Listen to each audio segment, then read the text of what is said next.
Hi friends, welcome to my YouTube channel. Friends, ఈరోజు నేను multiple choice questions ఏమున్నాయి కదా దానికి చెప్తున్నాను. క్వశ్చన్ నెంబర్ 1 ఏముంది, the efficiency of nickel iron cell is less than the lead acid cell due to. ఇది nickel iron సెల్ది efficiency ఏముంది కదా లెడ్ యాసిడ్ సెల్కి కింద తక్కువ ఉంది. తక్కువ ఎందుకు ఉంది అంత క్వశ్చన్ ఉంది, ఓకేనా. దీని ఆన్సర్ ఏముంది అంటే due to high internal resistance. Question number 2 ఏముంది, which of the following insulating material has affinity to moisture. అంటే ఇక్కడ 4 ఆప్షన్ ఇచ్చినారు. ఈ 4 ఆప్షన్లో ఏ మెటీరియల్ ఏముంది కదా మాయిశ్చర్కి ఎక్కువ అబ్జర్వ్ చేస్తుంది అంట అడుగుతున్నారు. సో దీనికి ఆన్సర్ ఏముంది, యాస్బెటాస్. క్వశ్చన్ నెంబర్ 3 ఏముంది, if the number of conductors and speed of lap wound DC generator is double then the generated EMF will be. DC జనరేటర్లో కండక్టర్ ఇంకా స్పీడ్ ఏముంది కదా దానికి డబల్ చేస్తారంట. ఇట్లా చేస్తే డీసీ జనరేటర్ది ఈఎంఎఫ్ ఏమవుతుంది అంట క్వశ్చన్లో అడుగుతున్నారు. దీని ఆన్సర్ ఏముందంటే 4 టైమ్స్ అయిపోతుంది. Option number 4 is the answer. Question number 4 ఏముంది, copper brushes in a DC machines are. DC మషిన్లో కాపర్ బ్రషెస్ ఏం వాడతారు కదా అందుకు ఎందుకు వాడుతున్నారు అంట క్వశ్చన్ అడుగుతున్నారు. దీనికి ఆన్సర్ ఏముంది, where low voltage and high current are involved. ఎక్కడ లో వోల్టేజ్ కావాలి ఎక్కువ కరెంట్ కావాలి అక్కడ ఇది కాపర్ బ్రషెస్ ఏమున్నాయి కదా వాడతారు. క్వశ్చన్ నెంబర్ 5 ఏముంది, a DC motor is that which. DC motor ఏముంది కదా అది ఏముంది అంట. డీసీ సిరీస్ మోటార్కి 4 ఆప్షన్ ఇచ్చారు. దీనిలో ఏ ఆప్షన్ కరెక్ట్ ఉంది అంట అడుగుతున్నారు, ఓకేనా. సో దీనికి ఆన్సర్ ఏముంది, option number 1 DC motor has its field winding consist of thick wires and fever turns, ఓకేనా. సో డీసీ సిరీస్ మోటార్లో వైండింగ్ ఏముంది కదా అది థిక్ ఉంటుంది, ఓకేనా. ఇంకా నంబర్ ఆఫ్ టర్న్స్ ఏమున్నాయి కదా తక్కువ ఉంటుంది.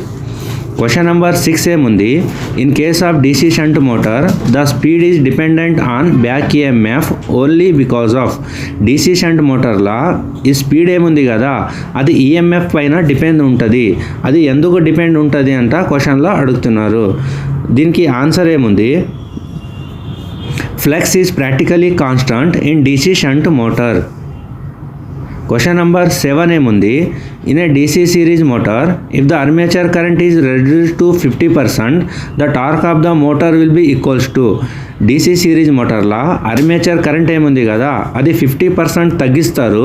ఇట్లా చేస్తే టార్క్ పైన ఏం ఎఫెక్ట్ వస్తుంది అంట అడుగుతున్నారు, ఓకేనా. సో టార్క్ ఏముంది కదా 25% తక్కువ అయిపోతుంది. Option number 2 is the answer. Question number 8 ఏముంది, which of the following method of speed control of A DC machine will offer minimum efficiency. DC machine ఏముంది కదా దీనికి మనము స్పీడ్ కంట్రోల్ వాడతాము, ఓకేనా. సో స్పీడ్ కంట్రోల్లో ఏ మెథడ్ వాడితే ఎఫిషియన్సీ తక్కువ ఉంది అంటే అడుగుతున్నారు, ఓకేనా. సో దీనికి ఆన్సర్ ఏముంది, armature control method. Question number 9 ఏముంది, which of the following are integrating instrument.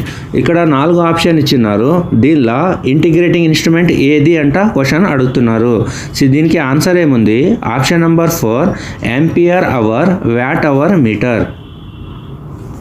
Question number 10 ఏముంది, for handling greater current induction watt meter are used in conjunction with.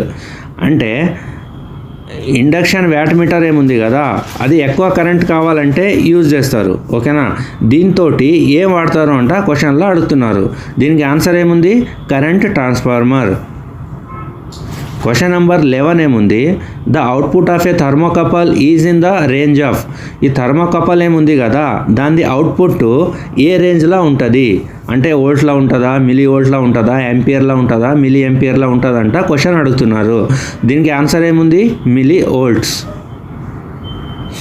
Question number 12 ఏముంది, the temperature coefficient of A thermistor transducer is.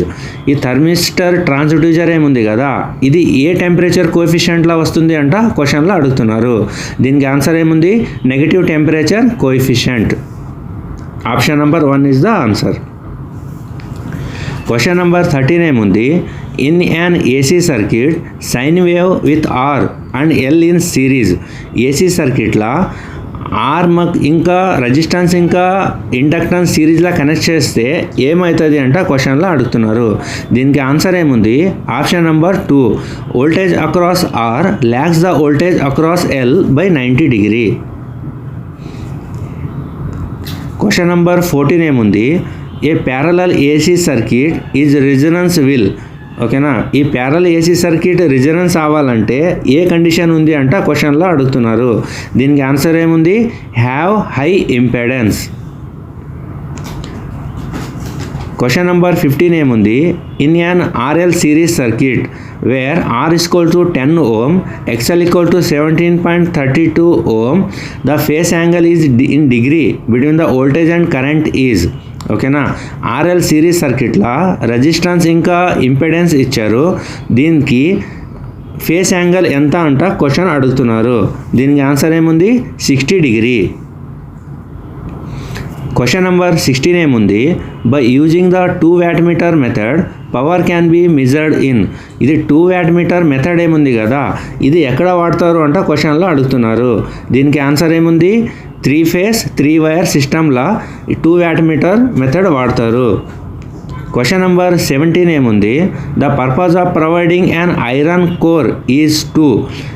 ఇది iron core ఏముంది కదా, అది ఎందుకు use చేస్తారు ట్రాన్స్ఫార్మర్లా అంట question అడుగుతున్నారు.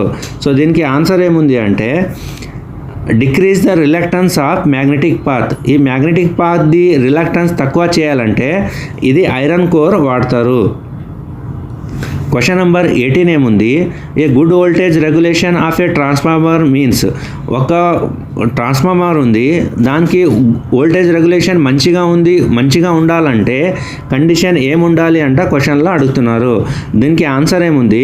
Option number 2, output voltage fluctuation from no load to full load is least. No load ఇంకా ఫుల్ లోడ్కి ఫ్లక్చువేషన్ ఏముంది కదా, వోల్టేజ్ ఎక్కువ తక్కువ అవుతుంది కదా, అది మినిమం అవ్వాలంట. క్వశ్చన్ నెంబర్ 19 ఏముంది? The useful flux of a single phase transformer at full load is 2 weber, at half load is. ఒక సింగిల్ ఫేజ్ ట్రాన్స్ఫార్మర్ ఉంది, అది ఫుల్ లోడ్లో 2 weber దాని ఫ్లక్స్ ఉంది. సో హాఫ్ లోడ్లో ఫ్లక్స్ ఎంత అంట క్వశ్చన్లో అడుగుతున్నారు. దీనికి ఆన్సర్ ఏముంది? 2 weber. Option number 4 is the answer. Question number 20 ఏముంది? Why should transformer connected in parallel have same voltage ratio. ఈ ట్రాన్స్ఫార్మర్స్ ఏమి ఉన్నాయి కదా, దానికి ప్యారలల్లా కనెక్షన్ ఇవ్వాలంటే వోల్టేజ్ సేమ్ ఉండాలంట. అది ఎందుకు ఉండాలి అంట క్వశ్చన్లో అడుగుతున్నారు. దీనికి ఆన్సర్ ఏముంది? Option number 1, to avoid no load circulating current. Question number 21 ఏముంది? Breather is provided in a transformer 2. Transformer లోపల ఈ బ్రీదర్ ఏముంది కదా, దానికి ఎందుకు వాడతారు అంట క్వశ్చన్లో అడుగుతున్నారు. దీనికి ఆన్సర్ ఏముంది? Option number 1, observe moisture air during breathing. ఈ గాలి లోపల ఏ మాయిశ్చర్ ఉంది కదా, దానికి అబ్జర్వ్ చేయాలంటే బ్రీదర్ వాడతారు. క్వశ్చన్ నెంబర్ 22 ఏముంది? The efficiency of 2 identical transformer under load condition can be determined by. 2 transformers ఉన్నాయి, అవి లోడ్ కండిషన్లో ఉన్నాయి, దానిపైన లోడ్ ఉంది, అప్పుడు ఎఫిషియన్సీ ఎలా కనుక్కుంటారు అంట క్వశ్చన్లో అడుగుతున్నారు. దీనికి ఆన్సర్ ఏముంది? Back to back test.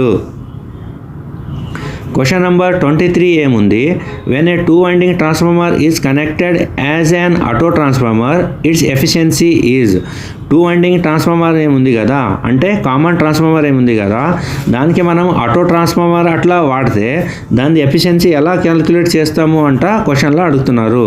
అంటే ఎఫిషియన్సీ ఏమవుతుంది అంట అడుగుతున్నారు. దీనికి ఆన్సర్ ఏముంది? Efficiency increases. Option number 2 is the answer. Question number 24 ఏముంది? Why should transformer connected in parallel have the same voltage ratio. Transformer ఏముంది కదా, ఈ ప్యారలల్లా కనెక్షన్ ఇస్తారు. ప్యారలల్లా కనెక్షన్ ఇవ్వాలంటే వోల్టేజ్ రేషియో సేమ్ ఉండాలి. అంటే 2 ట్రాన్స్ఫార్మర్కి ప్యారలల్లా కనెక్షన్ ఇవ్వాలంటే వోల్టేజ్ రేషియో సేమ్ ఉండాలి. అది ఎందుకు ఉండాలి అంట క్వశ్చన్లో అడుగుతున్నారు. దీనికి ఆన్సర్ ఏముంది? Option number 1, to avoid no load circulating current. Question number 25 ఏముంది? The main disadvantage of using short pitch winding in an alternator is that అల్టర్నేటర్లా షార్ట్ పిచ్ వైండింగ్ అని వాడతారు కదా, దాని నుంచి ఏం నష్టం ఉంది అంట క్వశ్చన్లో అడుగుతున్నారు. సో ఆన్సర్ ఏముంది ఈ క్వశ్చన్కి? Option number 2, reduce the total voltage around the armature coils. Question number 26 ఏముంది? The full load terminal voltage of an alternator is greater than the no load terminal voltage when. అంటే ఇది అల్టర్నేటర్లా full load voltage ఏముంది కదా, no load voltage compare చేస్తే ఎక్కువ ఉంది. అది ఎందుకు ఉంది అంట క్వశ్చన్లో అడుగుతున్నారు. దీనికి ఆన్సర్ ఏముంది? Option number 3, load is highly capacitive. Question number 27 ఏముంది? If 2 alternators are running in parallel and the excitation of one of the alternator is increased then. అంటే 2 alternators ఉన్నాయి, దానిలో ఒక ఆల్టర్నేటర్ ఏం చేస్తారంటే ఓవర్ ఎగ్జైటేషన్ చేస్తారు, ఎగ్జైటేషన్ ఎక్కువ చేస్తారు. ఇట్లా చేస్తే ఏమవుతుంది అంట క్వశ్చన్లో అడుగుతున్నారు. దీనికి ఆన్సర్ ఏముంది? Option number 2, wattless component will change. Question number 28 ఏముంది? If the field of a synchronous motor is under excited the power factor will be. Synchronous మోటార్లా ఫీల్డ్ ఏముంది కదా, దానికి అండర్ ఎగ్జైటెడ్ చేస్తారు, అంటే తక్కువ ఎగ్జైటేషన్ చేస్తారు. ఇట్లా చేస్తే ఏమవుతుంది అంట అడుగుతున్నారు. ఓకేనా? సో పవర్ ఫ్యాక్టర్ ఏమవుతుంది అంట అడుగుతున్నారు. దీనికి ఆన్సర్ ఏముంది? Option number 1, lagging. Power factor ఏముంది? ల్యాగింగ్ అవుతుంది, తక్కువ అవుతుంది. క్వశ్చన్ నెంబర్ 29 ఏముంది? A synchronous motor working at leading power factor can be used as. Synchronous motor ఏముంది కదా, దాన్ని లీడింగ్ పవర్ ఫ్యాక్టర్లా పని చేయాలంటే ఏం చేయాలి అంట క్వశ్చన్లో అడుగుతున్నారు. దీనికి ఆన్సర్ ఏముంది? ఫేస్ అడ్వాన్సర్. క్వశ్చన్ నెంబర్ 30 ఏముంది? The effect of increasing load on a synchronous motor running with the normal excitation is to. Synchronous మోటార్లా the effect of increasing the load, ఒక సింక్రోనస్ మోటార్ ఉంది, దానికి లోడ్ ఎక్కువ చేస్తే నార్మల్ ఎగ్జైటేషన్లా ఏమవుతుంది అంట క్వశ్చన్లో అడుగుతున్నారు. దీనికి ఆన్సర్ ఏముంది? Option number 3, increases. ఓకేనా? Armature current increases but decreases power factor. This is the answer. So